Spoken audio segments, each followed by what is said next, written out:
नमस्कार दोस्तों। आज के वीडियो में हम बात करेंगे परमात्मा की प्राप्ति के लिए योग मार्ग की। योग मार्ग एक बहुत ही प्राचीन जीवन शैली है या साधना पद्धति है जो कि भारतीय ऋषि मुनियों द्वारा बहुत ही प्राचीन समय में खोजा गया था।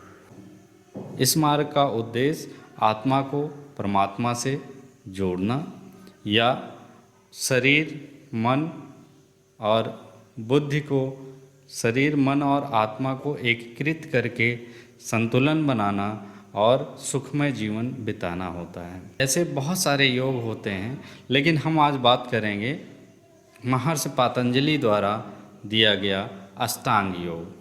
बहुत ही फेमस है, वो अपनी एक अलग पहचान योग में बना दिया है। महर्षि पतंजलि ने योग को बहुत ही वैज्ञानिक रूप से विश्लेषण किया है, जिसको 8 भागों में विभक्त किया है। कुछ साधकों को इनके हर एक भाग को हर स्टेप बाय स्टेप ना करके डायरेक्ट वो ध्यान और समाधि में पहुंच जाते हैं। बाकी साधकों को उनको सारे अष्टांग योग के 8 भाग को करना होता है।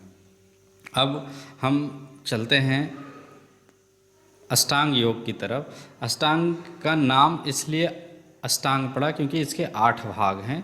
नंबर 1 है आपका यम, फिर नियम, आसन, प्राणायाम, प्रत्याहार, धारणा, ध्यान और समाधि। ये 8 भाग हैं, लेकिन इनके अंदर इनके सब भाग हैं। जैसे आसन में जाएंगे हम, पहले यम में जाएंगे तो यम के 5 भाग हैं। यम के 5 भाग जो हैं वो इस प्रकार हैं: सत्य, अहिंसा, अस्तेय, अपरिग्रह और ब्रह्मचर्य।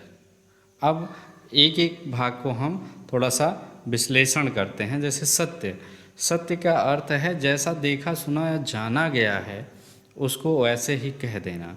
और अहिंसा मतलब इस पृथ्वी पर हर एक जीव के प्रति आपको हिंसा नहीं करना, मन कर्म वचन से किसी भी प्रकार से हिंसा नहीं करना, वो अहिंसा होता है। अस्तेय का मतलब है कि किसी भी व्यक्ति की किसी भी प्रकार की संपत्ति, स्त्री पे को गलत तरीके से अपना बनाने की चेष्टा ना रखना। और फिर आता है आपका अपरिग्रह, मतलब बहुत ज़्यादा संचित करने की भावना को छोड़ देना।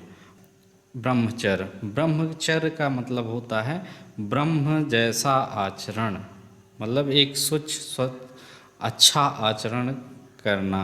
और दूसरे शब्दों में इसे भी ले सकते हैं कि मन क्रम और वचन से मैथुन शब्द का त्याग कर देना। ये 5 यम होते हैं जो हर मनुष्य को करना चाहिए, हर एक जीव के प्रति। इस प्रकृति में जितने भी जीव हैं उनके प्रति आपको ये 5 यम अपनाने चाहिए। और उसके बाद 5 नियम भी हैं जो अपने स्वयं के प्रति आपका कैसा व्यवहार हो।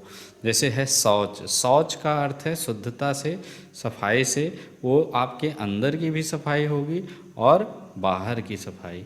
अंदर की सफाई का मतलब है कि चित्त की सफाई, आपके चित्त की शुद्धता, संतोष। आपने अपनी पूर्ण क्षमता, पूर्ण योग्यता से जो भी कार्य किया है उसका जो भी फल मिले आपको उसे ग्रहण करना चाहिए, संतोष रखना चाहिए। और तब आप सत्य की प्राप्ति के मार्ग में जितनी भी बाधाएं आएँ, आप जिस उस रास्ते पे चल रहे हैं, जितनी भी बाधाएं आएँ उसको आपको सहन करना ही तप कहलाता है। स्वाध्याय, स्वाध्याय होता है कि आप जो भी निरंतर अपने आप की, अपने आत्मा की, अपनी चेतना की स्थिति को देखें और उसको निरंतर उन्नति के लिए अध्ययन करते रहें। और ईश्वर प्राण, लास्ट है आपका ईश्वर प्राणाधिष्ठान, मतलब कि ईश्वर के प्रति आप पूर्ण रूप से समर्पित हो जाएं। ऐसे ही ये यम और नियम की बातें हुई। उसके बाद आता है आपका आसन। बहुत सारे आसन हैं, हर एक चक्रों को जगाने के लिए अलग अलग आसन दिए गए हैं, तो उन आसनों को भी आप अपनाएंगे। उसके बाद है आपका प्राणायाम, प्राणायाम अपनाएंगे। फिर प्रत्याहार, प्रत्याहार आपका जो होता है वो इंद्रियां आपकी किसी भी विषय वस्तु की तरफ ना जाएं।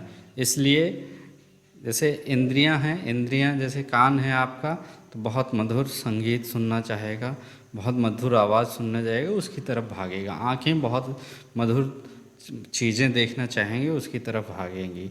जीभ बहुत अच्छा स्वाद लेना चाहेगी। जितनी भी इंद्रियां हैं अपने विषय वस्तु की तरफ भागना चाहेंगी, लेकिन आपको उन इंद्रियों को प्रत्याहार, उनके विषय वस्तु के आहार को छोड़ के चित्त की तरफ लौट के इंद्रियों को शांत कराना है।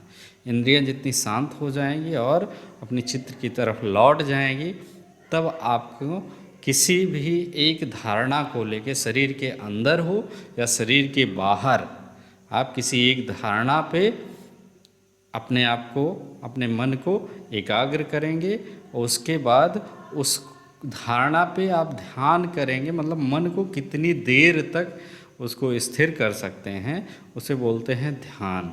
और ध्यान करते करते एक बार आपको समाधि में जाना होगा। तो इस तरह सविकल्प और निर्विकल्प, पहले सविकल्प समाधि में जाएंगे और उसके बाद निर्विकल्प समाधि में जब जाएंगे तब आपको आत्मबोध होगा या ईश्वर की प्राप्ति होगी। इस प्रक्रिया को बार बार अपनाएंगे, रोज़ अपनाएंगे, तो जाके आपको किसी एक दिन ऐसा आएगा जहाँ आपको परमात्मा की प्राप्ति होगी।